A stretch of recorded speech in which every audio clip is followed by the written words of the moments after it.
So today, you know, is the presentation, and then Monday evening is the field trip. The field trip is to Barbara Engel's garden. I believe Susie actually went through Barbara's container gardening. That's all she does is container gardening, and it also is awesome and fabulous. So I need to give you the address. It's Monday at 6:30, and Barbara's address is 9638 FM 1283. Do you need me to repeat that? I'm saying, if you're going from here, the big sign just before the cutaway, you turn down the driveway just before her big sign, Okay, because she's behind cutaway. okay, all right, super. And it's gonna be like more of a social too. She's got the container garden. She's done the tour before, the big tour. So it should be. Okay, Shannon? You're up, thank you so much. No worries, no worries. Hi everyone, how's everybody? Good, you're out here on Saturday, right? Saturday morning? Yeah, I'm retired now, and so I don't have a job, and so I never know what day or what time is happening. So just a little bit about myself, Shannon Jackson from originally Florida. I live in San Antonio right now. I was in the military, in the Navy for about 28 years, and I did a lot of work on the medical sector. I was a physician's assistant, and then I did a lot of medical planning, and for the last 10 years, I've worked pretty much internationally, and I've done a lot of work in global health, which brought me to doing a lot of work in food security. So I was working in Africa, doing a lot of stuff on different borders, trying to improve people's lifestyle and make sure they have access to food and healthcare. And so now I'm back in San Antonio kind of doing the same thing. I have a little business called Texasbeanfreak because I love beans. And I teach a class all about legumes, and so if I ever have that one, come to it because it's so much fun. So we'll just talk about container gardening, we'll talk about heirloom gardening. I do a lot, mostly heirlooms. Have you heard of heirlooms, heritage vegetables? The really old ones that have been passed down from, you know, communities over centuries. So that's mostly what I grow. Did you guys know that Texas, San Antonio area has a lot of heirlooms that come from San Antonio? Did you know that? Okay, we'll talk about the heirlooms. All right, so we can go ahead and get started. I have a little game for you. You didn't know you were playing a game, did you? All right, so I want to see how good you guys are. Can anybody tell me what kind of plant this is? A weed. No! No! Just kidding. My heart is broken. Corn plant. It's corn. Yes, it's a double red corn, and so it grows like super, good job, super red corn grows out of this one. All right, does anybody know what this one is? Oh, I have that at the ranch. I don't know what it is. It's not an OO. Nobody? Some kind of bean? Bean, pea, right? Oh, This is actually what's called I'll show it to you, it's called a winged bean. And they grow, and I grew them a lot. This was actually one of the first things I grew when I was living in Japan many years ago. And I eat them mostly in Asia, but they're this weird looking bean that looks like an alien, kind of. It's weird, and I want people to eat it more in the States because it's super high in protein and a lot of nutrients that we need. It grows really well in the heat, and it grows pretty well drought stressed. So this is really good. Yes, ma'am? So I have a deer fence, and that grows wild up my deer fence, and it does make beans. So all beans and peas typically look like this. So this is you'll be able to recognize a bean, right? Because it'll be climbing out like this.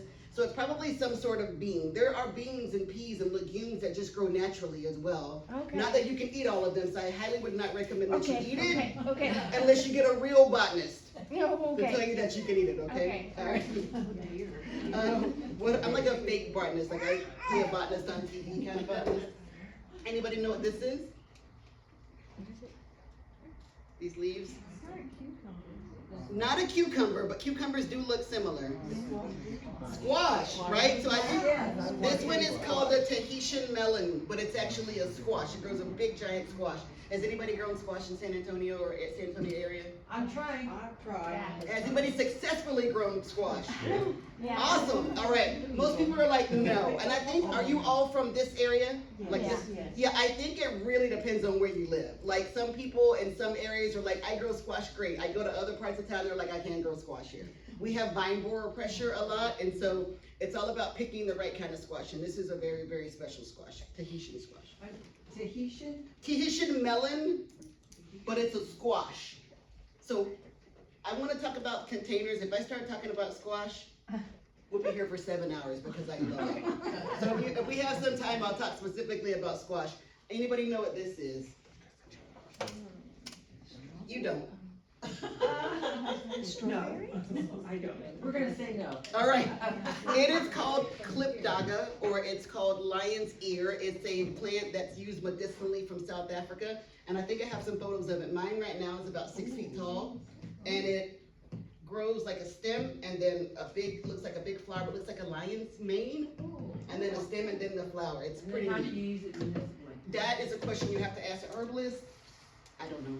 Well, you're growing it. I am, but I tell people you gotta learn because I don't know. I just know. It's pretty.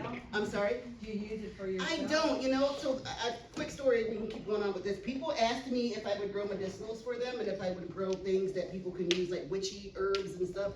So I was asked to grow them, and so I went out and I found a bunch of really cool ones that I thought would grow well in this area, and I am growing them. I grow a lot of my things and sell to other nurseries. Okay. So a lot of the things I don't use myself, but people will request that I source something, because I'm a part of big seed networks, and so if it's something super rare, super crazy, I can usually find it. So some of these medicinal ones, that's not my huge forte. I'm a vegetable gardener more so than medicinal herbs. All right, does anybody know what this one is? Well, no, you took the tag out. I know, and I'm covering it. I see that. It's like, might be a room full of cheaters. No, you guys are right. It's another squash, Yeah. right? So this little squash is pretty cool because it grows a patty pan type squash. You know what those are? Yeah, Little flat, yeah. this is called I just sold a bunch of these up at Rainbow Gardens in San Antonio. So this is called a Pattison Marb golden squash. It's a little golden patty pan squash that grows great in a container, and it's just lovely. I love it. This guy is my special baby. Anybody know what this is? A bean. Not a bean, but that's a good guess. Good try.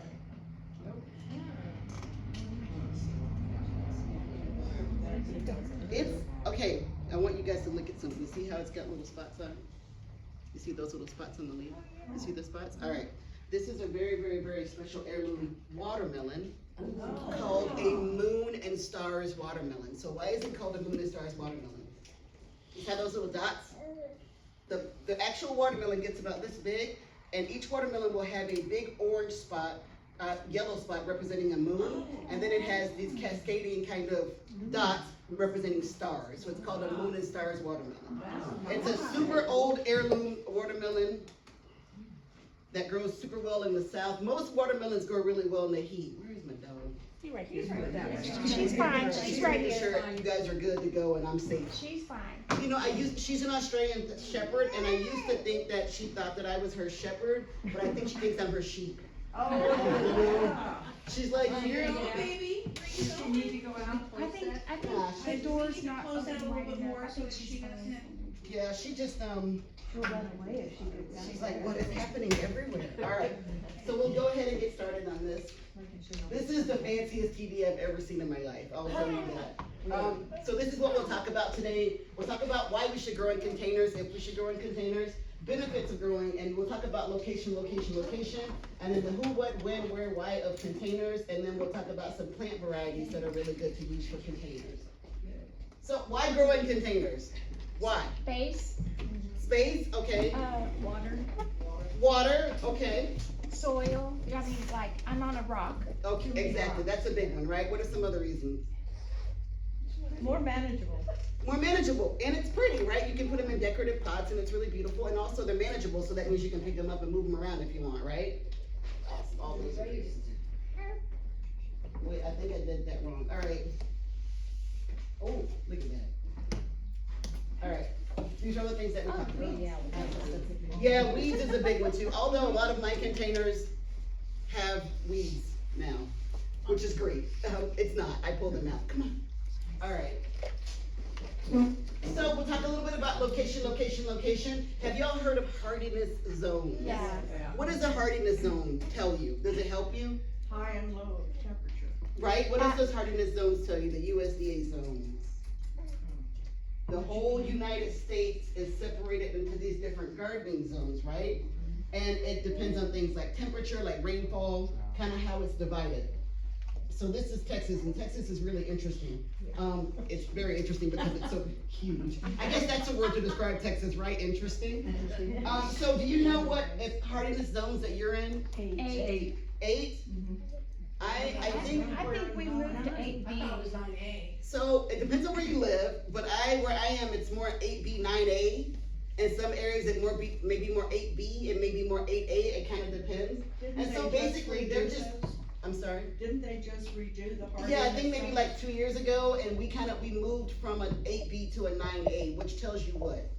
That the temperature is hot. It's getting hotter, right? And so I think that that's something we really have to keep in mind if we're gardening.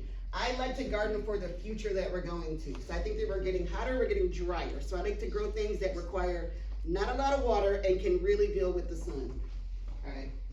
So Texas is interesting because Texas has zones from 6B all the way to 10B in one state. Yeah. Right? So depending on where you are, you could be in 6B, you could be in 8A, you could be in 8B, you could be in 10B.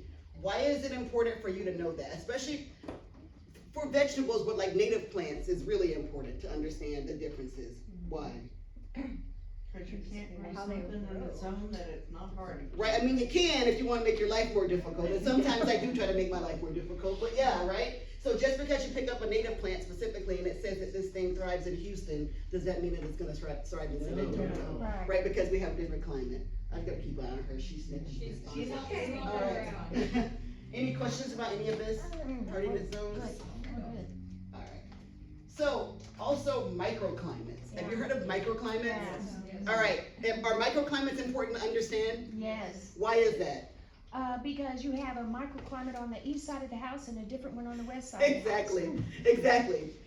So you can have different microclimates in your yard and different parts of the city. I was talking about that earlier. Some people live in kind of like a heat island where they have lots of buildings, so it's gonna be hotter, right? So in your yard, if you have a location with lots of trees, it could be shadier, which means the temperature might be a little bit less, right? So it's really important to understand kind of how microclimates work. I have my whole front yard is native. I took out all the grass and I put black-eyed Susans on this side of the path and black-eyed Susans on this side of the path. These are thriving, these died, and they're literally like 6 feet away from each other. Wow. But I think just because the way that the house is and the way that the trees are, it makes very subtle microclimates. So that's just good to know. All right. So the basics, just the basics of gardening. We'll talk about those in a little bit. You all are all a gardening club, right? Yes, You do lots of gardening? yes. All right. So you're like, Some of us are new though. Yeah. she was like, speak for yourself. No. They can garden, I'm new at this. No, everybody, well, first of all, just know that even if you're a beginner gardener, you're still a gardener, right? If you're killing things, that's still gardening, right? All right, because you gotta kill a lot of stuff sometimes to get something right, right? I can do that. All right, so we're gonna talk about sunlight, water, wind, and soil, and kind of how this is important to our beginner garden. So, why is sunlight important? For the photosynthesis? Right, right. So I tell people, like, these are basically, if you're a beginner gardening, these are the things you need to be thinking about, right? Sunlight, water, wind, and soil, and especially how all of this plays out in your specific garden. So I tell people, walk around. You gotta go outside and you gotta walk around, right? Because you gotta see where is the sunlight and where does it hit my yard? When? For how long? How does that change over the course of the day? How does it change over the course of a year, right? All that stuff's important.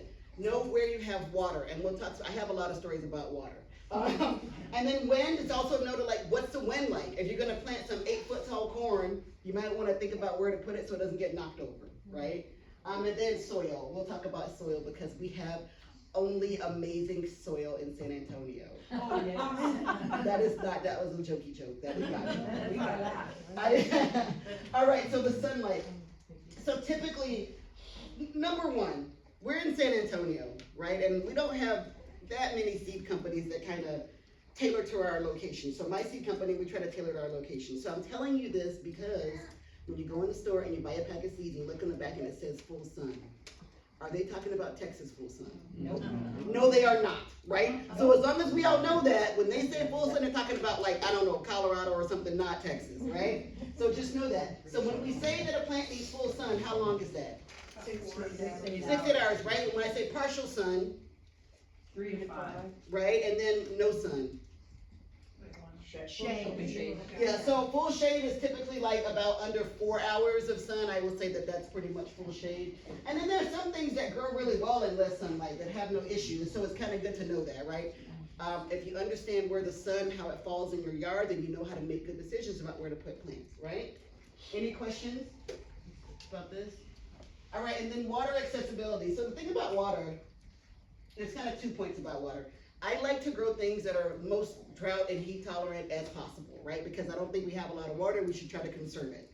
And so most of the things I try to plant and I try to grow and I sell are gonna be drought tolerant. So I highly would hope that when you go out, try to look for things that are a little bit more drought tolerant so that we can help to conserve some water. But this one about water accessibility, you wanna have your water close to your plants, why? Because dragging a hose is hard work. Right, so when my very first garden, I was living in Japan and everything was in Japanese, my little grocery store, and I had no idea what anything was. I was like, that doesn't stop me, never stopped me before. So I just grabbed these little plants based on how they look and they're so adorable. So I'm like, I'm gonna take them to my house and grow them, right? So then I had too many plants. So my kids had a balcony up on the second floor and I decided to put plants on the second floor balcony, which was a great idea until what? I had to water them, right? And I am in the healthcare field and I do administration for a reason. I am not a physicist or anybody that can make pulleys and levers, right? So I had to figure out how to get a lever to pull the wand up so I could water on the second floor. So I tell this story because don't be like me, right? Make sure that it's closed. And the other thing to keep in mind about container gardens is container gardens tend to need a little bit more water. Why do you think that is? It dries out. And they dry out a bit easier depending on the kind of soil that you put in the container. So just keep that in mind, that sometimes they can dry out. I also think sometimes containers can hold a little bit too much water. So just make sure that you have the right kind of, holes and that sort of stuff in drainage. So just keep that in mind. Protection from wind. Yeah, so wind will definitely make your containers dry out a lot more than they should, and then they tip over. So this is funny. I decided that I was gonna grow. Anybody grow okra? Yeah. All right. How tall is okra? Mine sometimes gets to be 12 feet. Right. So if you have an okra plant that's gonna be 12 feet tall, should you put it in a 3-gallon container? No. Now I know this because I did this. And what happened is it was like 12 feet tall. There's a specific kind of okra called a nucramatenten okra. Nucramatenten just means giant okra. It's from Ghana. So all okra comes from Africa. Like most things come from Africa or the New World. All okra comes from Africa. Originally, slaves would put it in their hair and they brought it over from Africa in their hair. Wow. Put it in their hair. There's a whole thing about braiding seeds. But anyway, so I have this giant okra that's called giant okra. And for some reason I thought, oh, it's gonna be a little okra. So anyway, the wind would blow and it just kept falling. I mean, it was giant. It was full of okra in a 3-gallon pot. It was a hot mess. Don't do that. All right, so yeah, and then also you can place your containers in sheltered locations. That's the other good thing about having a container is if it's not working out, you can always move it to a different location, right? And then plan to secure them if you need to, so they don't get knocked over. I've tried to tie up so many containers to keep them from getting knocked over, and I have failed a lot. Just because I was in the Navy, but I cannot tie a rope or a knot at all. All right, any questions about when? All right, so healthy soil. Make sure that your soil's healthy. Nutrients and aeration and drainage, right? And so I don't typically use soil from the garden. I make my own blend. Why would you not want to use soil from the garden? Because it's not good.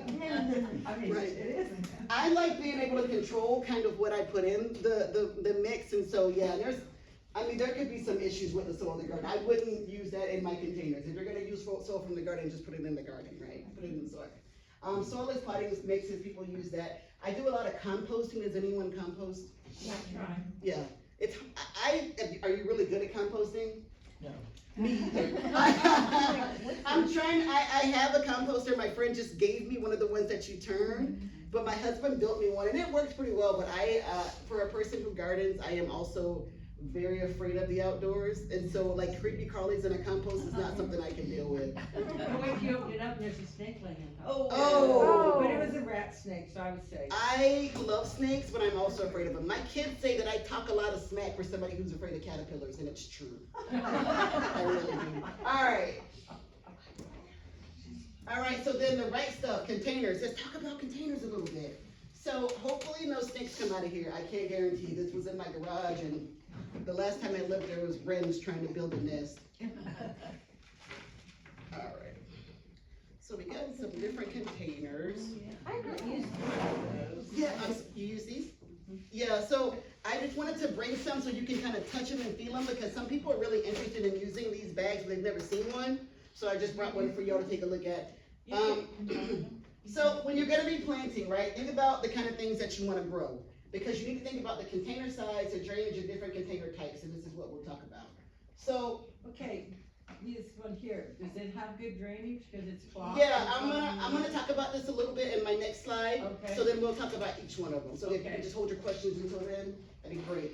All right, so container size is important, and I just told you why, right? The okra that's 12 feet tall, the 3-gallon container, which was not my best moment. So I think the biggest thing that we forget is we go to the store and we see this baby and we're like, I love him. I want him, I love him.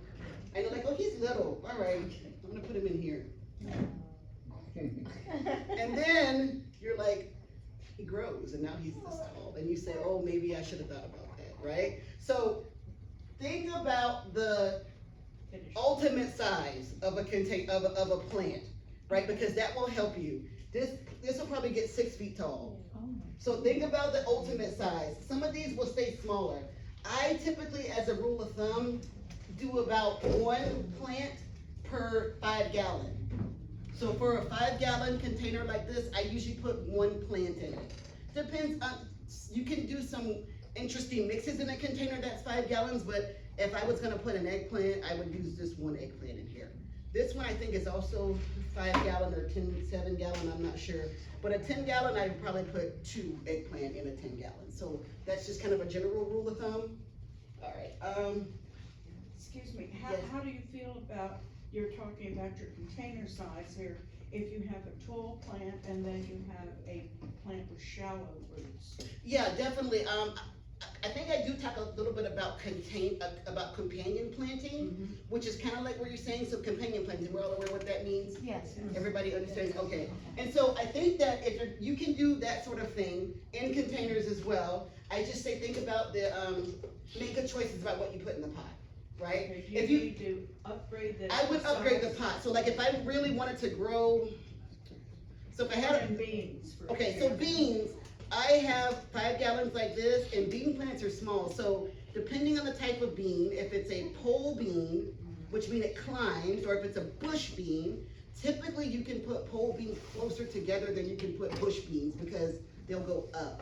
So right now, I have a container that's this size, and I probably have 12 runner beans in it, because they're only, yeah, because they're only like, they're only like 2 inches apart, right? And I'll show you some pictures of that. But like if I was said I wanted to grow a bean and a pepper, or bean and corn, so you can do a 3 sisters, but if I did a 3 sisters, I would do it in a little bit bigger container than this. But a lot of the container size depends on your choices. Does that make sense? Like if you, Variety. yeah, so if you get a mini corn that's only gonna be 3 feet, and then you might wanna pair a mini corn with a little micro dwarf tomato that's only 8 inches, and then I could put those 2 in here. I could put, so it kinda depends on the choices that you make, but I would say, when thinking about the size, think about what you wanna put in it, right? Just one plant or mini, and then judge your size based off of that. But I usually say 1 plant, 1 5-gallon, and then you can go from there. Does that answer your question? Yes. Does that answer? Yes. Good, okay. Any more questions about container size? Yes, ma'am? I have a question with regards to when you have a little tiny plant at the start, and you're talking about maybe using a 5-gallon bucket for that. concern would be if you get like a whole lot of root growth and you don't get a lot of plant growth, if your pot is too big. So, Do you do like graduated, are there certain plants that would do better if you graduate in a pot, or, yes, okay? yes. So there are some plants that do better. She's not trying to attack me, okay? She's good. You know, she. No, no, I think that my dog is like, Well, she likes me. oh and man, I'm you're working getting on too the spoiled, pepper. ma'am. You're supposed to be working, ma'am. She said you're working and you're safe. I am working. All right, good job. All right, so to answer your question, there are some plants that tend to do better if their roots are a little bit bound. Right. I can't think of that many off the top of my head, but I will say that there are some that do that, right? There are some things that you should just you can direct seed. So take the actual seed and put it and it'll just grow in the container. And then there are some that I pot up. So typically I like to be able to manage my plants, like and see them every day. So I keep everything usually inside the house until they're big enough to go out. So, like if I was gonna plant this watermelon, I would be fine with just putting this guy in a 5-gallon and let him grow into it. Okay. That would be fine. Yeah, it just kind of depends. I mean, I think it depends on what style of gardener you are. Like if you like to just keep up potting and up potting and up potting, which you can do that. And it goes back to what I said originally. It's about a lot of the choices that we make. So if you're thinking about a specific plant, I would look and see, is this one that would be better in a little bit of a restricted pot or not? I know mint is something I always put in a pot. Why? Because it spreads. Because you'll have mint, your old neighborhood will have 8,000 mints, right? So, yeah, does that answer your question? Yes, it does. Okay. Thank you. Any more questions about container size? All right, perfect. All right, container drainage, you need to have drainage holes, so my husband loves me. I don't know why, but we've been married for 29 years, so I think we're good. And so I got these Lowe's containers, and you can get them from Home Depot or Lowe's, or you can just ask a restaurant that might give them to you, and he put a bunch of holes in the bottom. So this is probably the right amount of holes, a lot of holes. I think they say like 6 or 7 holes, this is probably more like 10, right? So make sure that it has good drainage. You asked about these, so these actually drain pretty well. I have those. Oh yeah, they get pretty good airflow. I don't really have any issue with, the only issue that I have with these is that they tend to dry out pretty quick. And I just make good decisions about what I put in these type of containers, right? If I know that I have a okra or a cowpea, a black-eyed pea, or something that will do okay with not a lot of water, and even if it dries out, it'll still be fine, I would probably put it in here, right? So it just kind of depends. All right, baby girl. All right, we wanna make sure that it's not waterlogged because you can get issues from that. Climate matters, why did I say climate matters? I don't know, it was a good idea at the time, and I don't remember. All right, and then small container, that's 4 to 6 inches, has about 3 to 6 drainage holes, we talked about that. My husband put like 10 or 12 in that one. Yeah, large containers need at least 6 to 8 drainage holes, and just make sure that it's draining out, right? You'll know if it's not draining properly. Any questions about drainage? All right, container types, and so we talked about this a little bit. You got plastic, you got these terracotta, and then there's also fabric, right? And we talked about those. You wanna come up and feel these? Does anybody grow in terracotta? Oh, yeah. Yeah, like vegetables or flowers? Flowers. Both. And so plastic, like plastic because it, you know, variety shapes and colors. The only thing I'm not liking about the plastic now is I've had mine so long that they're breaking. I've had them for probably like 10 years, and now I have plastic. I think that half of my body is microplastics, and probably from the plastic in the garden, from these things. So I just go around and pick it up. Plastic's cost effective, it's lightweight, you can move it around. Oh, yes ma'am? I was just wondering, what are, the black ones you get from the, you know, you bring home a 5-gallon tree or whatever? Right, right. Would you recommend using it, but is black too hot? Like, I use them. use them? Yeah, I mean, everything's hot. Texas is hot. Yeah. So it doesn't matter if it's black, white, blue, it's gonna be hot. But yeah, I think that some of the black things could be maybe if it's darker, like I think that the ones that are, I have ones that are white, ones that are orange, and ones that are blue. And I find that the blue ones tend to have a little bit more, they're more bothered by the sun than my white ones. The blue ones are actually the ones that are breaking. The white ones are the ones that are still holding up pretty well. Does that answer your question? Yeah. All right. They're lightweight, they're cost effective, they maintain moisture pretty well, and they're easy to clean. I find these are a little bit harder to clean, and these are pretty easy to clean. And then for edible plants, you wanna make sure that you use things that are food grade, right, and that you can grow in. I grow tons in those little black ones that you get from the nurseries, yeah, I just grow all kinds of stuff in there. Alright. And then ceramic terracotta, I don't know much about these, do you have good luck in these terracottas? They're pretty good, do they break Easily. easily? Yeah. Okay, so some people said no, some people said yes. Alright, awesome. And so you get a variety of shapes and colors. They can be decorative, which I really like. Some of them can be glazed or unglazed. I think that they're a little bit more expensive and they're heavier, so just know that. And then they're pretty porous. I think I've grown a little tiny teeny baby tomato in this before, and that one, it worked out pretty well. Yeah, and they can crack in the cold weather, but they're reusable. Any questions about terracotta? Any comments? Anybody really love terracotta? You couldn't even talk about it? All right. He's like, no, because mine broke.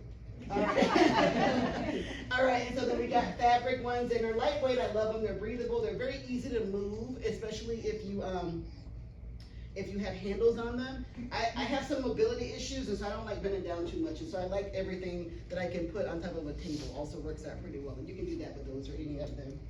The only bad thing about it is that they do dry out pretty quickly, but they're reusable. I have those from 5 gallon up to like 100 gallons. Oh, wow. So I think I have some photos of the really big ones that I have, so there's a lot of different sizes that you can get with these. I would say if anybody's interested in buying any, if you're looking at buying any of these pots, check your Facebook marketplace first. Yes, absolutely. Or your gardening groups, you know why? People give up on these all the time. I got like 10 of these for free because somebody just said, I'm gonna lose my mind if I have to use these again.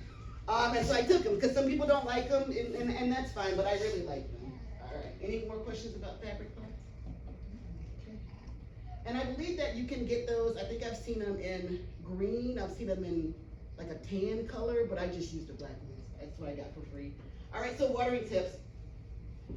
If you're in a container, you can definitely dry out a lot more quickly, so keep that in mind. Some plants may require water twice a day watering, just depending if it's the middle of July. How many times do you water? The answer is 0, because you're using drought tolerant plants.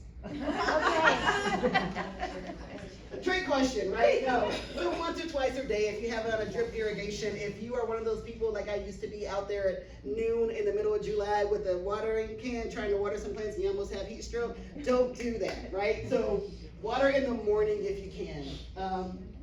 Water deeply. What does water deeply mean? Because I find that you can never make plants happy. Either they got too much water, not enough water, you don't know what you're doing with the watering. So how do you water deeply, and what does that mean? You know? Soil should be moist to the touch and remain moist to the touch for about 12 hours. Okay, awesome, I like that, yeah. And so I like to make sure, how do you water? Do you water on top of your leaves or underneath? Underneath. Underneath, right? So if you can water underneath them, I like to do that. And I normally just like, if I can stick my hand in, or and it kind of sticks to my hand, I know that it's water well enough. How do you feel about the crystals that maintain water and Yeah. release it slowly? I don't know anything about those. I've kind of heard of those. People have a lot of different ways. Like I use drip irrigation. Some people use those crystals. Some people use Oyas. Yeah. Some people use those. I don't have any firsthand experience with that. I've used those crystals for the deep waters, like corn, for example, or Right. tomatoes in the middle of the summer, and I've had really good luck with them. Awesome. The crystals last, if you're using them in Texas sun, they say they last for 10 years. They don't. They last for about 5. Okay. Okay. And do you plant those? Never heard of that. Yeah, polymer, you can get almost any of those on Amazon or Gardener's Supply or any website like that. And I put them usually midway in the pot. Because if you put them too far down, they end up getting washed out as they Right, right. So Alice, what do you search on when you search Amazon for those? I just searched for water crystals. to be Water honest. crystals, okay. Yeah, I think- Garden supplies. Yeah, definitely do some research about them and see if that works out for your garden. I mean, I think there's all different kind of ways to water, and it's really cool if you can find one that works for you. I do a lot of just drip irrigation and a lot of just drip lines. I also go out and hand water them just because I like to sing to them and tell them they're beautiful and all Yes. that sort of stuff. Thank you for that about the crystals. All right, and I just think that if you can really hit on drought tolerant varieties, then try to do that. That is the best way to go. So, Shannon, how do you set your drip irrigation up for containers? Well, good question. Okay, So I have to tell you a little bit of a story to get to that answer. I decided one year, maybe 5 years ago, I had 2 kids. One was on a TV show, and so he was filming up in Toronto with my husband. So it was me and my other kid, and we decided that it would be a really great idea if we grew like 175,000 tomatoes, which was a terrible idea. So I literally had tomato geddon, right? We always talk about the great tomato geddon of 2021, and so it was just tomatoes everywhere, and I was out hand watering because I didn't know any better. And so the next year I was like, drip irrigation, I'm gonna figure that out. But my husband was still gone, and he's the scientist. I am not. I can't measure anything like 12 inches or 85 inches, no idea, it's the same to me, I have no idea. So a friend of mine felt bad for me, came over and helped me. So we basically just organized the containers as close as possible as we could, and then we just went through with the emitters and did like one emitter, because you could cut it to the length that you want it. okay, And so that has worked out okay, but if I was a person that could measure, it would have worked out better, because I would have measured it differently. So that's just how we did it ourselves. And then we just went in basically with the emitters, you know how you can cut it the length you want it and put an emitter and cut it, which works out pretty well. I would say if you're gonna, and it works for containers, I would just say if you're gonna do that, think about your garden, because what I failed to do was really think about putting the watering in zones. okay, I should have made like maybe 3 timers in 3 zones, and then that way I would have one part of the garden getting drip irrigated and another part later, because what's happening now is there's not enough pressure, it is too long and it just doesn't work out well, so I'm redoing it. But that's a long answer to a short question. Did I answer your question? yes, thank you. Okay, and then we have another area that's like a tomato patch, it's all in the ground, and we just use the drip line. Okay, But for the containers, we do the emitters. okay, There's another way to do the drip gardening too, if you're talking about zones. If you get the large storage containers and you put all of the ones that are heavy waterers in one storage container, you can do one drip line to that at the bottom. And then another one that is lighter, you just turn down the amount of water that's going through your hose to that other container. Yeah. You can also use like PVC pipe. Yes, so with PVC, That yeah. works too. There's a million different ways to do it, and I think, everything kind of goes back to what I talked about, the basics, right? You gotta go outside and you gotta look at your space, and you gotta figure out where's the water, how am I gonna get the water to where I want it to go, number one. And then you just need to be thinking about the different kinds of containers, like raised beds, I consider that a container as well. I use drip irrigation in my raised bed as well. Yeah. All right, any more questions about any of this? Thank you for the comment. So we kind of talked about this a little bit. So vegetables for containers. I like ones that are easily transplanted. Like I said, you can direct seed directly into a container, but I typically don't, just because I like to see them at every moment. They probably just see my face too many times a day. I think that containers are really good for compact. If you see on your seed packet, it says it's compact, it's container friendly, it's okay for container, it's dwarf, right? Typically pretty small. There's, tomatoes, or dwarf tomatoes and non-dwarf tomatoes. A dwarf tomato is about how tall? 4 feet tall? A normal tomato is about how tall? Indeterminate tomato? indeterminate, and Yeah. it could be 10 feet. It can be 10 feet tall, it can be a giant. And so just know that, right? That when you're looking for seeds or you're looking for plants, to understand what those terms mean, right? Compact, dwarf, container are good ones. If you hear for tomatoes, sorry. This is the winged bean that I was telling you guys about. Oh, That's this guy. oh, okay. Yeah, and it tastes like the mix between a green bean and an asparagus. Ooh. And you just cut them and then you just saute them. They eat them a lot in Asia, and they are super great for food security, because they grow fast, they're heat tolerant, they're drought tolerant, and they have lots of nutrients. So, And can we buy those plants here? yeah, I just sold a bunch yesterday, but I have some, and I took a bunch to Rainbow Gardens. And so if you go and ask for a winged bean, they should have some. Winged bean. Like W-I-N-G. W-I-N-G-E-D, winged bean, and they also call them asparagus peas. I don't know anybody else that's growing, look on Marketplace, but I'm growing them, and then I sell them up to Rainbow Gardens, and so if you want one, let me know, I think I have one left. And you call that a wing bean? winged bean. You might hear it called a Japanese winged bean. You might hear it called the Urazen winged bean. I sold 3 yesterday to a Thai lady who says, "This is not Japanese."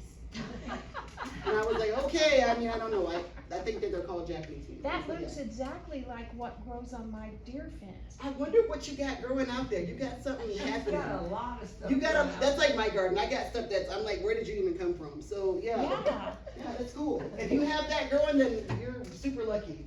All right. So for peas and beans, you might hear a bush versus pole. So typically, what's the difference in those two? The bush is Yeah. like a bush. Yeah. The pole is just keeps going up. Right. And so I used to tell people for containers that I think bush varieties are better, but I don't know that anymore. Because I'm growing climbing beans and I'm also growing runner beans in a container and I am loving it and they are loving life. So I tell people if you need it to stay really compact, bush. If you don't mind, if you can put it in a container and then give it something to climb on, that's also perfectly fine. The cool thing about climbing beans is that you can put them closer together. These guys, I usually put them about 8-12 inches apart, but climbing beans, you can put them really close. And then, so that's just something to keep in mind, understanding the term bush and pole for a bean, and then understanding the term determinate and indeterminate for a tomato. You know what that means? Yeah. What does that mean? We're about to Determinate, learn, we're gonna learn. I need to learn. Okay, determinate gets to be, tomatoes maybe 6 feet tall, and it makes all the fruit all at the same time, right? And the indeterminate just keeps growing, and it keeps producing up until late fall. yes. And so, they have, you had a comment, sir? Yeah, so determinate tomatoes typically stay short, about 4 feet tall, and they will all mature at the same time. And I think that they're a little bit more compact typically. Indeterminate tomato typically sprawls out. And they're typically like, to me, they're less bushy, they're more sprawly. And they can get like really tall, 6, 8, 10 feet tall. Okay, And then say that again. Determinate is 4 foot tall. 4-ish to 6-ish, 3, it just kind of depends, but it's shorter. But the big difference is that a determinate tomato, they will all ripen about the same time, right? Indeterminate tomatoes will ripen as they ripen, so you can have them a little bit for a longer season. There's a lot of, people say that growing tomatoes is easy. I think growing tomatoes is not easy. I think it's finicky. Does anybody think that it's easy? It's finicky. I think it's finicky, but if you're a really great tomato girl, whenever I see people who have great tomato plants, I'm like, wow, you're like my hero. Oh, it's too bad you don't have Denise here. She has beautiful. Right. Yeah, so just some things to keep in mind when you're thinking about what to put in your containers, right? Just understanding those terms. And then we have low growers and tall climbers. This is kind of what we talked about. I do companion planting and I put things like 17 things in a container all the time. But I do think about, when I think about companion planting and putting things together, people typically think like, I wanna put my basil with my tomato because I want it to taste better, right? Or I wanna put an onion with my tomato because I want to deter the pest, right? So that's a lot of companion planting, but I think companion planting can also be done for beauty and for structure and different things, right? And so if I wanna do companion planting, I might use something really tall in the middle, so I might put okra, right? And then I might also grow with that okra something that's low. I might put like a little micro dwarf tomato or something, so keep that in mind. You can do companion planting and you can do really beautiful things, like you can do plants and vegetables and flowers. Does anybody do that? What's good about putting your flowers with your vegetables? Pollinators, right? So I really love, I do a lot of native plants. I'm the vice president of a native plant society in San Antonio, so I talk about native plants all the time. And I think, yeah, you definitely can put some of those around in your vegetable garden and you can do it in a container, right? So don't let anybody tell you that you can't companion plant in a container because you can. All right, I like to put things that are quick maturing and things that are long growing together. And think about that, right? So when you're putting it in a container, you might wanna think, all right, I'm gonna have this for something that's gonna grow pretty quickly and then I can use it again. Or I'm gonna put something that takes a real long time to grow. So just think about that. Can you guys think of a quick maturing plant? What grows really quick? Radishes. Right, radishes grow really quick. Beans grow pretty quick. You can get a bean in about 50 days. A green bean. Do you guys grow radishes? Yeah. Yeah. Everybody should be growing radishes. And why? Why is radishes good for your garden? They I help grow the cover the sprouts. soil quickly, They do what? help cover the soil quickly. Okay, what's another one? I grow the sprouts. I'm a Okay, for sprout sprouts, eater. alright. I grow radishes, I don't eat radishes, but I grow them for one reason, because in my yard, they do an excellent job of bio drilling. Have you heard that? No. All my soil is crappy. Well, actually it's better now because I built it up, but in order to build it up, I always plant radishes, because radishes, especially the foraging radishes that get really long, do bio drilling as they grow. Oh. So they're drilling down through all that really bad soil. Carrots do it too. But like if you Oh. get like, you know, it'll, the foraging beets or the Japanese daikon that Yeah. like, mine are like 16 inches long. I grow them in pots, but I also grow them in the ground because I want it to do work for me. And then if you're growing radishes, then maybe your weeds won't pop up, which is another thing I use them for. So just a little bit, that was free for you guys, that knowledge. All right, and then group plants with similar water needs and sun needs together. Why is this important? Yeah, say that again? It's very important that in your containers, or even in your garden, but your containers specifically, that you put plants together that have similar water needs and plants that have similar sun needs. And why is that important? Cause you'll kill them otherwise. Right. You don't be, oh, you got people that are frenemies and people that are enemies and all kinds of things happening in a container, right? And so, one good example is there is a bean. Have you guys heard of a tepary bean or tepary bean? All right, I'm trying to change that. I'm growing a lot. Because tepary beans are from the Southwest and they've been around a really, really long time. They're called a land race variety, which means that that tepary bean has been in that location so long that it has adapted to its environment, right? Wow. And so they grow them mostly in the Southwest, but because our climate is getting hotter and drier, I'm trying to pull some of that knowledge in from the Southwest into Texas, right? So we are prepared to grow for the future. What's the name of the bean? It's called a tepary bean, T-E-P-A-R-Y. There's a million different kinds. These are the packs of seeds that I sell, and there's a bunch of them at Rainbow Garden, so if you guys. Yeah, the Rainbow Garden in San Antonio, I don't go to. Oh, sorry. But yeah, tepary beans, and the thing about tepary beans is they die if you give them too much water, which is my favorite kind of plant, right? A Yeah. plant that I could just throw you out there and you make it work. And so you don't wanna put a tepary bean with something that's it needs a lot of water. Like what's something that needs water? Corn. Watermelons can need water depending on the time. Cucumbers can need water depending on the type. So you might not wanna put those together, right? Cause you're gonna be making one happy but one super sad, right? Same thing with sun. If you put something what's something that really loves the sun? Corn. Tomato, corn, peppers, right? If you put that with something that may not like the sun, like a lettuce, then you could have issues, right? Because lettuce tends not to love the sun. And then pot size matters, we talked about that. Think about the ultimate size of your plant when you're thinking about where to put it. All right, so these are some container varieties that I really like a lot. If you guys can think of others that you know that grow really well in containers, please throw them out there. I love snap beans. You know the difference between snap beans and dry beans? No. Snap beans are just when they're fresh and you pull them off and you snap them and you can eat them fresh. Your buckets. I sure can. Yes. A Shelly bean is a bean that has been in the pod. It's not quite dry. It's not quite fresh, but you can take the beans out and eat them like any kind of shelling pea, right? And then a dry bean just means that it stayed the whole life cycle on the plant, dried out. You can rattle it, it shakes, and you take the beans out and eat the dry beans. So that's basically the different kind of bean. Broccoli grows pretty good in a container. Have you all grown broccoli? Not in a container. I've Not grown in a broccoli. container, but I have a lot of broccoli, right? Okay, all right. Anybody ever grew it in a container? Yeah, they're pretty. Anything that gives a little head, like a broccoli or like a what's the other thing that makes a head? Cauliflower. That's what it's called. Cauliflower. And I just grew cabbage, guys. I just grew Cabbage, cabbage yeah. in containers, and they grew terribly. I mean, not terribly. They grew terribly well. I put two together in a container, and they're like little twins. Oh my God, they're adorable. I just ate them. I just ate them. So you can put broccoli, you can put cabbage. These are some varieties that I like. The Desico broccoli is pretty nice for a container. I will say that I've had more luck with broccolini here. A friend of mine brought back some rapini that she got in Italy, and I've been growing that here, and I just think broccolini goes really well here. Carrots, are really easy to put in containers.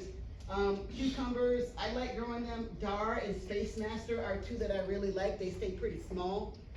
You can have them climb, but they're like 5 feet tall. Radishes grow amazing in containers. Radish also does a pretty good job of repelling pests.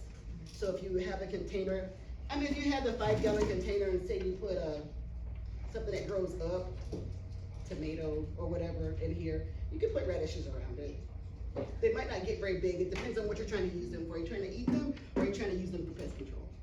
So, tomatoes, these are some. Have you heard of Early Girl, Patio? Yeah, so Early Girl I think is the Texas Superstar. Yep. Tomato that grows pretty well. It grows really well, but I just think that it's kind of a normal, bland, not really great tasting tomato, but it grows well. Patio tomatoes are the small ones. Monetka actually won a most beautiful tomato contest. Wow. With this, I don't know how. With this, because I'm terrible at growing tomatoes. This Monetka is a Ukrainian tomato. This is an Allura okra that I had growing really well. It's got brown shoulders and a yellow bottom. It's really neat. Any dwarf, so pretty much there's this program called the Dwarf Tomato Project. So if you're really into dwarf tomatoes, that means a tomato that's probably under 4 feet. Check those guys out. They have a lot of really cool varieties. And then I grow a lot of micro dwarfs. I actually sold a lot of micro dwarfs this year. Micro dwarfs are tomatoes that get about 8 inches tall. The whole tomato. So like right now I have like 12 of them, and they're little tomatoes that are this size on a little tiny plant. And so they're kind of cute. I like anything that's miniature. You know, small tomatoes, small beans, I like it. All right, so those are good options. Anybody else got any other options that you grow really well? Celebrity. Celebrity is that's another, I think it's a Texas Superstar. That's another one, yeah, Celebrity. Eggplant. Anybody grow eggplant? Yeah, but not in a container. Yes, eggplants go really well in the container. Okay. I have some eggplant that are growing in a raised bed, and then I have some eggplant from, I have some Syrian eggplant, some Iraqi eggplant, and some other kind of eggplant that is growing amazingly. And the black beauties grow really well. Garden eggs are the African ones that are white. Have you seen those? Yeah, garden egg tomatoes are really great. Yeah, they're white and then they turn like a yellow and then orange. They're really cool. Lettuce, it's great to grow in a container. Just with lettuce, you just gotta make sure you pick a good variety for Texas because most lettuce likes cool weather. So either grow it in the right time of the year or just grow it in the summer and then just be angry all the time because it dies. Either one. And then onions grow really, have you grown onions in a container? I have a lot of onions growing in a container right now and I've been pulling them out and they're probably like this big. If I put them in the ground, they'd be bigger, but in a container, it works. And I also like to grow onions in a container for another reason. I like to put them with other plants, right? So to put them around my tomatoes, put them around my, not beans because they might kill the beans, but like your eggplant. And onions do a really good job of deterring or masking for pests. Yeah. So everybody should be growing onions all the time, right? Because they, everywhere, onions and garlic. Peppers also grow super well in containers. There's a Guatemala pepper that I love. I sold a lot of that this year. They're little pink, purple cayenne. Yeah, they're good, right? And then fish peppers I love. Has anybody grown a fish pepper? So fish peppers are really interesting for a couple of reasons. They're a heritage vegetable, they're an heirloom, and to be an heirloom, you just have to be stewarded by a community over time, and then you have to be, some people say at least 50 years old and stable, or some people say you have to have been around before pre-industrial America, right? So pre-industrial America. So people have different definitions about what that is, but I typically say it's about 50 years and it has to be stewarded by a community. The fish pepper is a really interesting pepper because it is an African-American heirloom from Maryland, and it was used by people who, fishmongers that would use that pepper in fish dishes. So it has a very, very deep history there. The other really cool thing about a fish pepper tomato, I grow them in, put one in a 5-gallon or maybe 2. They stay pretty short and they have variegated leaves. Oh, wow. And variegated fruit. Wow. Yeah, and they're pretty spicy, and so that's a really nice one to grow. Portugal Hot is another really nice kind of cayenne style. California Wonder is a really popular one. It's a bell pepper, and then that grows really well. And then Violet Sparkle. I grew Violet Sparkles that are not spicy, but they're this amazing lavender color. Oh. They're just great. All right, so that's a lot about peppers. Alright, so Wait. these, Sorry. I just had one question, so I'm kinda new to the Texas area. Can you grow potatoes here? Yes. And, what about like spinach? yes, Yes? yes. So, Okay. the big thing, so anybody who's new to Texas, Todd, Yeah. there's no rain. Yeah. Keep that in mind when you're trying to pick out things to grow. You mentioned spinach, and so when you read the seed package, it tells you full sun, which we talked about is not Texas full sun. The other thing they tell you, they act like we got 4 seasons. Or they act like we have 2 seasons when we get 1 day of cold. So I do an exercise in my other classes where I kind of talk about planting. I think it's really important to look at the whole calendar year and think about, you can pretty much grow anything in Texas if you grow it at the right time of year, right? Spinach is typically what kind of vegetable? Cool weather. Yeah. So do you wanna maybe grow, I mean, there's some spinaches that you can grow in the heat, like there's Malabar spinach and there's some African spinach I'm growing, but we're gonna talk about just normal spinach, right? Typically it needs to be cool. So I wouldn't grow that in July. If I wanted to grow a spinach in July, I maybe would think about the variety that I wanna grow. So I think it's really good in Texas to really understand how our weather for real works, because most of it's gonna be hot. You're gonna have that period in the fall. I'm gonna say this, that it's cool, but this year I don't think it really ever got cool until about January. And so understanding how the cycle of weather works will help you decide when to plant things and where. We do grow potatoes. I'm growing potatoes right now, but I don't know, I think right now is more sweet potato. I think we're a little bit past potato, Yeah. but we're into sweet potato, which grow really well here. You grow them from slips. So you can pretty much grow anything if you grow it at the right time of year and understand the kind of challenges around it. Does that answer your question? Yeah, perfect. All right, any more questions? Okay, so these are some of the crazy things I decided to grow in a container. This is my 3-gallon container, claim to fame. It held the Oprah that 1 year, and it kept falling over. So if you take a look at this, these are in the back. These are frostweed. Anybody familiar with frostweed? It's a native plant, and it grows typically under live oaks. It's beautiful, and in the wintertime, when they freeze, they burst open and have these ribbons of ice around the plant. That's what we call them frostweed. Anywho, so I have some frostweed in the ground, in the back, and then I just have little containers all around here. So these are beans, I think this is mullein, this is a bean, this is a bean, and I think I threw some carrots and other stuff around here. So this is just one example of how I have mine. This is in an area that's not irrigated. I go out because it's close to my house and I hand water those. This is this container, same container as this. Does anybody know what this is growing in there? Onions? No. Anybody know? I'm a wild person. I'm a wild person, so anybody know? All right. This, I was growing rice. Because I had one in the front and one in the back. This one was in the back. And you can grow rice without a patty. Yeah. Did you guys know that? Wow. You don't need a patty. So I had one in the back that I was using as a patty, and I would flood it with a specific kind of rice that needs a patty. And then I had this rice called Trinidad Hill rice, and I have a Consueto Vietnamese rice that are all dry farming rice. They're upland rice. And I did it in a container because I'm a wild and crazy lady. And then this back here, I think it was a giant, this was a giant pepper. And it's called, a friend of mine created this pepper. It's called Baines fried chicken because the pepper looks like a little chicken nugget. Oh, wow. Adorable. All right, and so that big old pepper plant was probably this tall, and it's in a container. Wow. 5-gallon container. And then over here I had the rice, and then I had beans back here, and this is like all native plants. And you see this pink one? It's called pink amaranth. Have you guys grown amaranth? I've heard of that. We gotta grow amaranth because amaranth does not need water. And amaranth is great for birds, and it's great for us. So amaranth and sorghum and those sorts of things are grains that you can grow in a container because I did.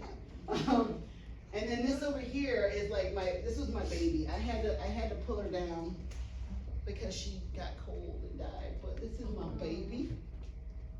I was talking about the containers that they're breaking because I've had them for so long. You see this plant in this container? That's this plant. Wow. Wow. It went up into my persimmon tree and up into my mesquite, and my husband had to pull it down. It was probably 30 feet. Wow. And so this is in a container. This yielded me so many beans. I was selling beans all over the place. This is a Christmas lima bean. Oh. And if you're not growing it, you should grow it because that bean is amazing. This bean went on until it literally died in January, and it was still giving me beans, and it in a container. And I think there's like 4 of them. And I think the container's smaller than that. So yeah, just, you know, there's a lot of things that can be done in containers. Just want to give you guys an example. Shannon, I have a question for you. Yes. So on the pink amaranth, Yes. it sounds like it's perfect for a project that I'm doing, except is it deer resistant, or do they gobble it up like candy? I don't know. Because I have them in an area that's fenced off, so I'm not really sure. I do know that they did, I have little teddy bear sunflowers, you guys know what those are? Teddy bears, they're like this tall, and they're little fluffy sunflowers, they're like little teddy bears. And the deers love them. Okay, so yeah, the deer hate me, so what they did, Deer feed everybody. yeah, I planted them outside, and then I was like, you're gonna be all right, buddy, I love you, and they were not all right. So I came back the next day, and the deer didn't even eat them, they just put them on the ground, lay them down. They do that all the time. I love They're it. aggravating. No, they're hungry, I get it. All right, any questions about containers? Christmas lima beans taste so delicious like regular lima beans. Yes. So Christmas, I don't think I have any that are out. Christmas lima beans are probably the largest lima bean I've ever, they're this big, and they're striped kind of maroon and white, and they call them Christmas lima beans. They're a really old heirloom that come from the South, and so they grow great here. They're called Christmas lima beans because they also call them chestnut beans, because the flavor of them are kind of like chestnuts. And so in areas where people could not get chestnuts for Christmas, they would use Christmas lima beans. So that's why the name came about. Yeah. I love Christmas lima beans. All right, this is an example of one of those big containers that I was telling y'all about. It's like that, but it's like about 100 gallons. And this was all, you heard of tatume squash? Yes. Tatume squash is a great squash to grow here. We have a lot of vine borer pressure, which a vine borer is a moth, and what he does is he loves squash. Sometimes he likes melons and cucumbers, but mostly squash is his jam, right? And so what they do is they fly around and they look at all your squash that you've worked really hard to grow, and they say, I love it too, and then they bore into the stems, and then they kill the squash. So we have a lot of vine borer pressure, but that's why I am doing 2 things. One, I only sell and source and grow moschata type squashes. There's 3 different kinds of squashes. Moschata types are butternuts that have thicker rinds, and so the vine borer can't penetrate the rinds as easily. I mean, can't penetrate the vines as easily. The other really important thing about these butternut and moschata type squashes in our area is, as they grow on the ground, they root. Oh, okay. So what does that mean? That means that even if one part of the plant dies from vine borers, it's rooted someplace else. So I really love any kind of squash. I know you like squash too. Any kind of squash that's a moschata type squash, like any butternut, Seminole pumpkins are gonna work out really well here. Tahitian melon is a moschata type squash as well. So I had these growing in there with some beans and some squash in the back. These are more beans. These are rattlesnake beans. Have you heard of rattlesnake beans? No. Oh my gosh. If I had to recommend 2 beans, one would be rattlesnake beans and one would be, well, Christmas lima and then dragon tongues beans. Rattlesnake beans are from the South. People eat them a lot here. They're extremely drought tolerant and extremely heat tolerant, and they taste amazing. They're green pods that have like kind of purple marks on them, but they call rattlesnake beans, or what I call a dual purpose bean. And what that means is you can eat that bean as a snap, right? When it initially grows and you get the snap peas, the fresh peas, you can eat it like that, or you can wait for them to dry and then you can eat the beans. So it both. Some beans don't taste good as snaps because they got nasty tasting pods. But yeah, so this guy was growing in an area, so you can see beans and tomatoes sometimes have a hard time setting over 95 degrees. Yeah. So I work that out because is it not over 95 degrees in San Antonio? Literally all the time, Yeah. right? So knowing that, and then having gone outside and looked at my garden, I try to put the beans in an area where I know they're gonna have some shade in the afternoon. and the temperature's a little bit less than it is in an open area like where I would put something like okra or peppers, right? So just keep that in mind. Like we talked about earlier, you can grow anything in San Antonio if you think about it a little bit. And then this one is more beans. These are the dragon tongue beans that I love. Dragon tongue beans are from Holland. They're a Dutch heirloom. They grow a 6-inch bean that is striped yellow and purple, and it is lovely, and it tastes divine. So, and they're really easy. You can see I got, What's the name of that one? dragon tongue. It's a, tongue, like dragon tongue. Oh, tongue. Dragon tongue, sorry. I'm from Florida, North Florida, so I have like, I know, my boy, yeah, I know, it's Florida. So you can see in this one, an example of what I was telling you about. Who asked about the drip irrigation? You can see that I have the drip here. And I think I put it inside and I just secured it with like one of those garden stakes. Oh, yeah. Yeah. And then you can also see that I had another plant growing in the middle, because initially I was gonna put climbing beans and I was gonna have them climb on that, but I didn't. And so you can see that I have 1, 2, 3, 4, about 4 or 5 bush beans in a 5-gallon bucket. So, all right, any questions about any of that? I think we kind of talked about this. This is just general growing tips that I like to talk about in all of my classes, and most of this is just a review. So we talked about space, and what I mean is go outside and look at your spaces, look at your garden, right? So you can figure out what is gonna be the best thing to do here. We have to look at that. Taste, grow what you like. Do people grow things they don't like? Yeah. I grow eggplant, and my family, I think that we like the idea of eggplant, and we like it when somebody else makes the eggplant, but when I make the eggplant, it's always terrible, so I obviously don't know what I'm doing. But another funny story about eggplant, I think I'm an amazing eggplant farmer, and I'll tell you guys my secret. I grow them, so they're little, like this. I put them someplace, I forget I was growing eggplant, I never water it, I go to Africa for 3 months to work, and then I come back and the eggplant's beautiful. Every eggplant that I've tried to take care of dies. Right now, I just got back I was in Europe for a couple of weeks, and I came back and my eggplant is great. Who watered it? Did it get watered? I don't know. I don't know what's happened to it. I forgot it was there, and now it's great. So that's my secret to growing eggplant. It's just forget about it and go live someplace else for a year. All right, we talked about full sun being 6 to 8 hours. Definitely look at your yard and see what that looks like, right? You may get an area that gets like sun all day, morning and afternoon. And you might want to think about, all right, I want to put plants there that really withstand that sun, right? So think about that. Soil and water, we talked about how that's really important, and making sure that you have accessible water and that you put plants with similar water needs together. Spring and fall crops. So this kind of goes back to your question a little bit. In San Antonio, I mean, it's weird, right? If you look at the seed package, it'll say this seed is frost tolerant, this seed is cold tolerant, this seed is not cool, this seed is not cool tolerant, right? So I think just understanding what kind of crops are considered fall and what kind of crops are considered spring, and then we just gotta do our best at timing that out right for San Antonio and for. Hi. Aww, that is so precious. I'm okay. Let's go. She kept going to the door. I think she wants to go out. Yeah, I can't take you out. You'll be okay. 1 second. All right, so what is an example of a fall crop? Broccoli. Broccoli, lettuces. What's an example of a spring crop? Potatoes, Lettuce, radishes, onions. tomatoes. So, Because they're cool. yep, yes, they are cool. They're literally cool. Lettuce, radishes, onions for cool crops. When do we grow onions in Texas? Well, Dixondale Farm said to plant onions here 2 weeks before your last frost date. So I planted mine the week of January 9, Okay, and we just harvested them, and we got some nice ones. okay. Anybody else? When do we grow? I don't know, I'm trying chives for the first time in my life. Okay, you know, Is that chives. an onion? Chives is something that's been really hard for me to grow. Oh.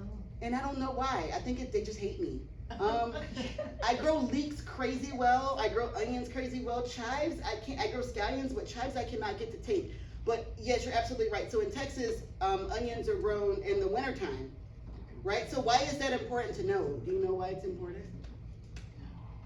Alright, there are 3 different kinds of onions, did you guys know that? Oh, long day, short day. Long day, short day, and intermediate. Yeah. So if we grow onions in the winter, you think you need a short day, long day, or intermediate day? Short day. So that's good to know, right? Like I said, it all goes back to the choices that we make about what varieties, a lot, right? And so knowing that we grow onions in January, December, I put mine out in December, January time frame, short day onions, right? 10, 15 are good short day onions. One of the guy in one of my classes told me that they call it a 10-15 onion because that's when you're supposed to put the seeds in the ground. 10-15. Oh, really? Yeah. Okay, okay. I didn't know that. An older gentleman told me that, and that was pretty cool. All right, we'll get through the rest of these pretty quickly. Temperature and daylight sensitivity. Some plants have daylight sensitivity, which means that the days have to be the right length. One good example is roselle. Have you guys grown roselle? It's hibiscus, jamaica, roselle. They have different names. That you use the little flowers to make jamaica tea. Yeah, so roselle is one that I grew here, and it was a beautiful plant. It was beautiful. And I was like, why is it not flowering? It's because the day length wasn't correct. So when the days got to the right length, and then they flowered, and I had tons of roselle. So just keep that in mind. Like I said, temperature, a lot of tomatoes, a lot of beans won't really set fruit over 95 degrees. So what does that mean for us? They're not growing August. Or we gotta pick the right varieties that can withstand this heat and grow all year, right? There are some tomatoes. I grew a tomato, a Haitian tomato, that guy, I couldn't kill it. I had to pull it up. It lasted all summer. Like, it would look terrible. Like, he looked terrible, but they were still growing tomatoes. And I was like, that's because he's from Haiti. And he knows how to deal with the heat, right? So the kind of choices that we make. Heat drop tolerant varieties, check your seed packet. We talked about companion planting. Soil rotation, I don't do a lot of soil rotation. Does anybody do that? You rotate your soil? Back in Northern California, we had a problem with tomatoes, and they always said plant in a different space. Yes. Different. Yeah, so some things they tell you to plant in different areas, like, that's more like crop rotation, right? When you rotate the crop from area to area, so you don't maybe do the same thing in the same spot, right? There are some plants, I'm linking off the top of my head, but there are some that you need to be mindful of crop rotation and be mindful of what goes after. So like in some areas where you grow onions, you might not wanna go back and put beans or something. You might wanna put the beans first and then the onions because sometimes they interact. So those things are things to think about. So soil rotation also is just about moving the soil and changing it out. I don't really do that a lot for containers. Let me tell you guys a secret about containers. So any of you guys have got money like Jeff Bezos? Do we have any secret millionaires in here? Oh. Jeff Bezos? Oh, Bezos. No. All right, I'm not Elon Musk either. So that means that I can't go to Rainbow Gardens and buy a $100 pack of soil and pour it in a container. That's not my life, right? Because I would be broke and out of money, and my dog wouldn't get to have great toys. And my kids and my husband's like electricity in the house. So what I do when I fill up a container with soil, I put as much organic material in the bottom as I can. So I just put leaves, or I put sticks and all kinds of stuff, and I do that maybe about 10 to 20% of the container. And then at Rainbow Gardens or at Garden Center or anywhere really, you can go just buy like the $2 potting soil. It doesn't have anything in it, it's just potting soil. Not topsoil, not gardening soil, potting soil, right? And then I'll go in and I'll dump a bag, and I'll get it up to about 75% with just leaves, sheet soil, and then on the top, I put the good stuff, right? That's where I put a blend that I make of my own, or I'll put the really expensive stuff on the top. So I tell you that you don't have to fill this all up with just dirt, right? It'll save you some money if you fill it up with organic material, with leaves, and then the cheap stuff, and then the good stuff on the top. So that is my tax tip for everybody today, or my money tip. All right. Soil testing for the fertilizers. Anybody fertilize? Yeah. I don't know. I don't understand how to fertilize. What do you fertilize? All your stuff? I just get a good basic mix, and I just sprinkle a little bit around. Okay. A couple of times a year. Okay. Very cool. Anybody else? I put Miracle Grow I mean, not Miracle Grow, Hosta Grow. Has to Grow. Mhm. I'll take like a 5-gallon bucket, of rainwater and add just a little bit of Has to Grow in it and water my plants with that. Yes, yeah, I do that sometimes. Are you saying has to? Hasta, grow. H-A-S-T-A. True Value. Oh, True Value. Okay. Home Depot. Go it again, somebody, please. H-A-S-T-A, I thought I had some, I was gonna show you. and it's made by Medina. Yeah, I don't have any on me, I thought I did. Medina has a lot of good products. Yeah, so Hosta Grow is, oh, here we go. I brought some, actually, Hosta Grow, so this is a good one. I don't do a whole bunch of fertilizing because I do a lot of composting. And I tend to put beans everywhere in my garden, and the beans really help with the soil, like they help to fix nitrogen. So I don't do a whole bunch, but some of the things that are heavy feeders, like maybe a squash or a tomato, I might hit them with a little bit of the Hosta Grow. And is that like? And it's liquid. It's once a month. Oh, I guess we're at the end. No. Okay, we're at the end. So this is some, dwarf tomato project, I talked about that, that's a really good one if you're really interested in growing smaller tomatoes. They still give you a full-size tomato, it's just a smaller plant. And you can get cherry types, or you can get beefsteak types in a smaller dwarf, tomato. Hardiness zones, this is like a link to that, it's really, check that out, kind of review it. Arc of Taste and Slow Food, so Arc of Taste and Slow Foods is a movement that is trying to conserve and preserve a lot of these heritage vegetables. I'm working with UNESCO and with the World Heritage Site down in San Antonio, and we're cataloging a lot of these different varieties that we think deserve to go in the Arc of Taste from Texas. There's a Porter tomato. Have you guys heard of Porter tomato? Yes. Porter tomato was developed in Texas long time ago, back in I think 1912. And I'm trying to get that included in the Arc of Taste, right? Because there's only one thing from Texas in the Arc of Taste right now as something that we need to preserve. Do you know what it is? One Texas plant? Chitelpins, or chili piquin is in there. So I'm trying to get the Porter tomato. Have you heard of Beck's Big Bug Okra? No. Malcolm Beck was a horticulturist, yes. He found this okra in San Antonio. It's an old German variety, so that one I'm trying to get put in there. And then there was one more, the Tam jalapeno. It's not quite old enough yet, but Texas A&M created a jalapeno, Halora jalapeno. It's a yellow jalapeno. Have you guys heard of it? It was developed here in Texas and it works really well. It's only from the 1980s, and so it's not quite 50 yet. Well, when it turns 50, I'm gonna try to get it put in there. All right, and then this is how you find me. This is my podcast, that's my shop, that's me. Do you have any questions or anything? I do have, you had a question? No, I was wondering, have you tried to grow the Armenian cucumbers? Because they're like drought? Because cucumbers are tough. No, so cucumbers are weird. I didn't realize that cucumbers took so much water. I don't know why, because they're all made of water, but cucumbers can be a little bit water intensive and they can just sprawl.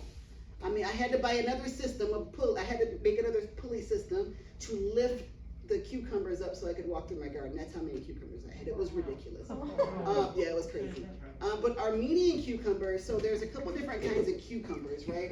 Cucumbers, melons, all those are related.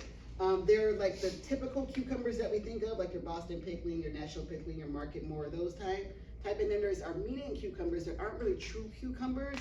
They're kind of like a gourd-ish cucumber thing, melon thing, kind of.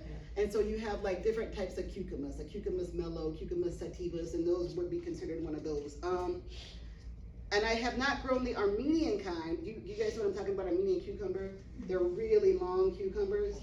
And they're not really, they don't really taste like a cucumber because they're kind of, but they're like a gourd and a melon and a cucumber all mixed together, but they call them cucumbers. Never grow the Armenian one, but I am a part of a Palestinian heirloom network. And so I work with farmers in Palestine and in Ukraine and different places that are like critically threatened right now because of different issues. And they send me the seeds to preserve them.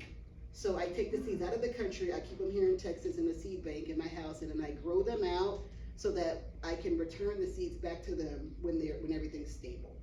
So they sent me Palestinian fakus, which is similar to an Armenian cucumber. It's in the same family of types of gourdy cucumber, melon, weird things. So I am growing the Palestinian fakus for some farmers. I also have an area cucumber, which comes from India. Same sort of thing. It's similar to an Armenian cucumber. I have a bunch of different, I have one called a Hmong, Hmong people of Vietnam. They brought it when they came from Vietnam. Hmong cucumber, which is one of those kind of weird cucumber things, and it's red. It's really cool. It's like a red cucumber. That's a long story, I know, to a short question. Long answer to a short question, but not Armenian cucumbers, but I'm growing things that are similar. Yeah. And they're really good because they're super drought tolerant. Yeah. Yeah. All right, any questions? All right, I do have a giveaway here, so I gotta think of a good question. Oh, no. All right, so don't fight each other. You guys gotta be the first one to answer this question. Texas has a national, a state bat. Do you know what it is? Oh, no. Mexican. We don't live in Austin. Wait, Mexican Mexican freetail. Oh. If you guys want to talk about bats, we can. All right, I'll be here for a while if you have questions about beans, if you got questions about squash, let me know. Do you have?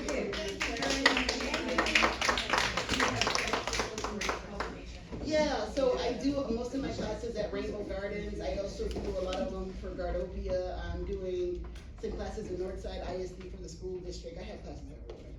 Okay, cause I've just realized how ignorant I am. Oh, no. You have a lot of knowledge about water crystals. I don't even know what that is all about. So everybody has something to bring. Even people who kill plants, they got a good story.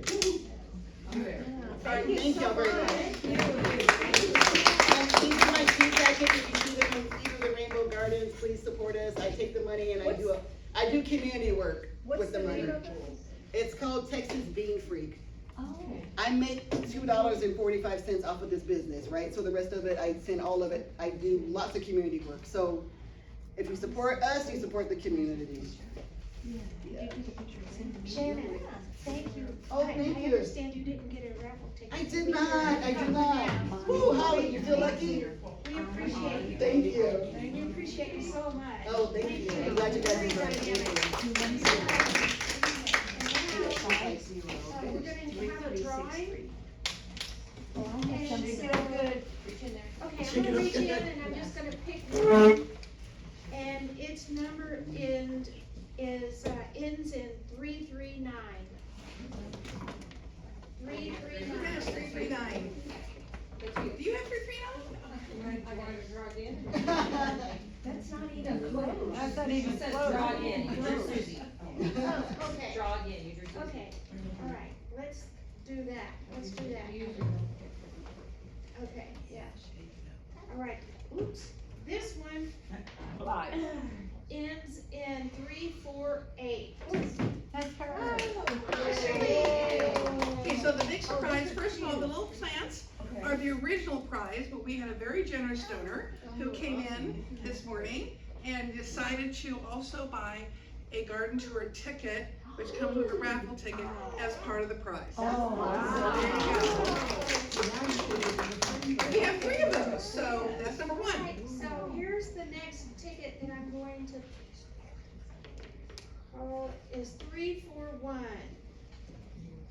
Who has 341? All right, there you go. And I have a little container to help carry it. Okay. Okay, and then we're gonna pick is this the last one? Yes. Alright, this one is 580. Is that me? Oh, 580? I don't know, I The can't. last 3 numbers. It most certainly is. Congratulations, there you go. I just wanted to say something to, what was her name? Shannon. I'm 80 years old. For the first time ever, I have a garden, thanks to this group, in a raised garden over across the street from the Methodist Church. I have like 40 plants that I planted, and I thought I was crazy, cause I'm like emotional. No. I love those plants.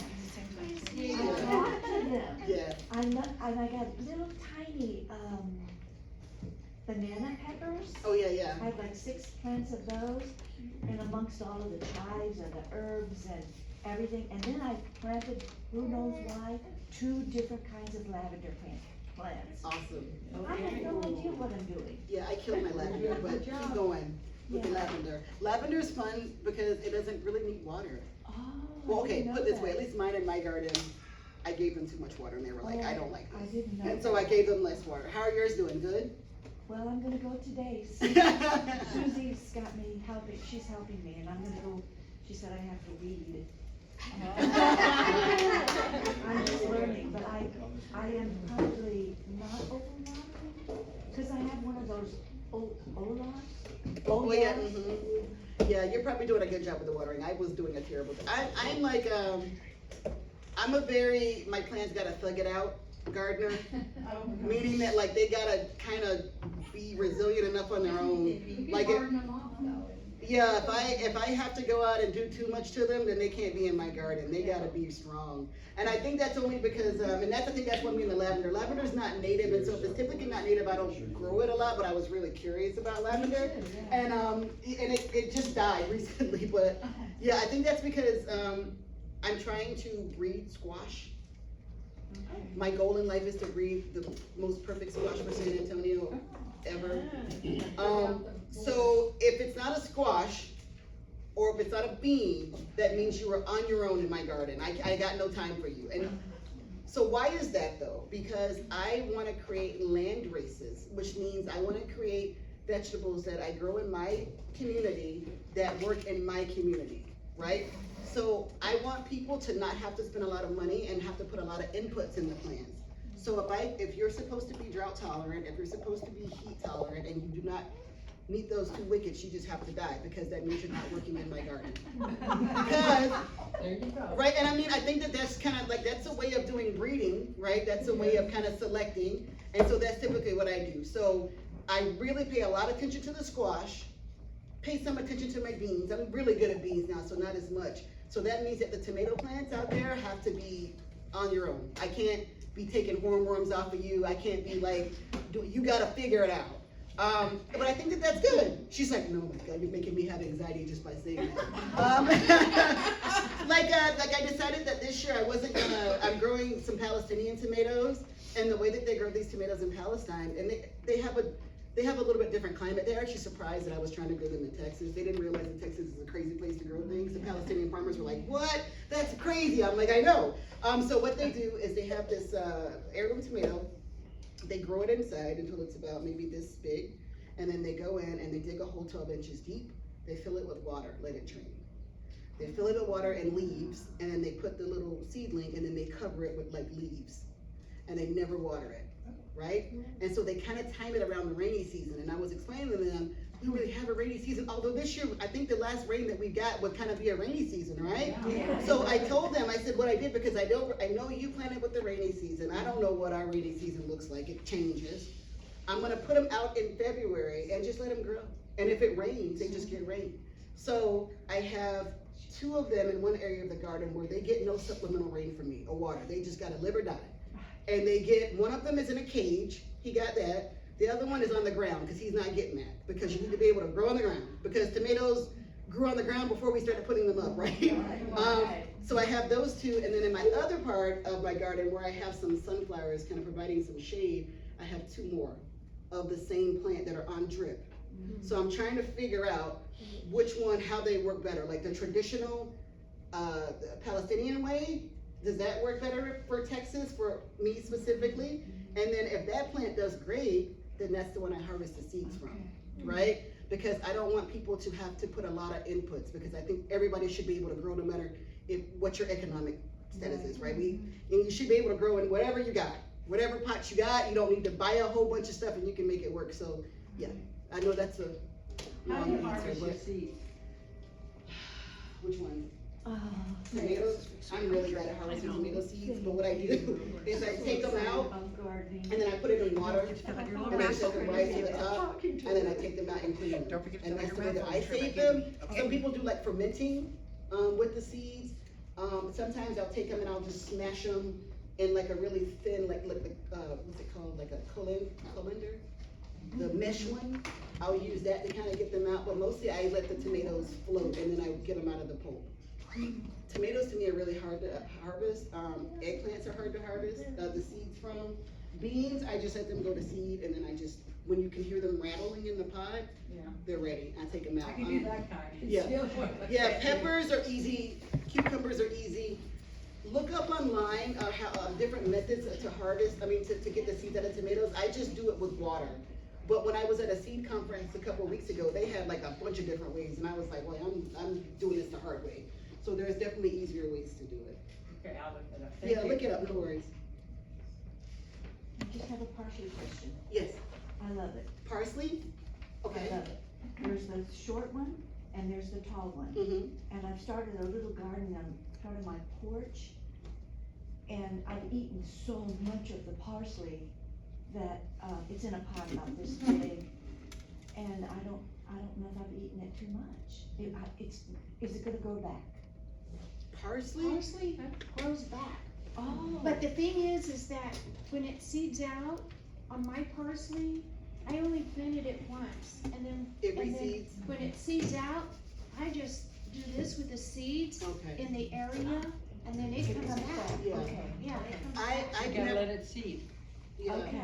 Yeah, some things are perennial, which means that they just come back, they're perennial, but then some things reseed very easily, like some lettuces and parsley. And that means that it'll just make seeds and the seeds will just fall, or you can just kind of go in and I rub the didn't seeds even know out. about this. I Yeah, didn't you know can about that. shake them out, or like I just shake them out.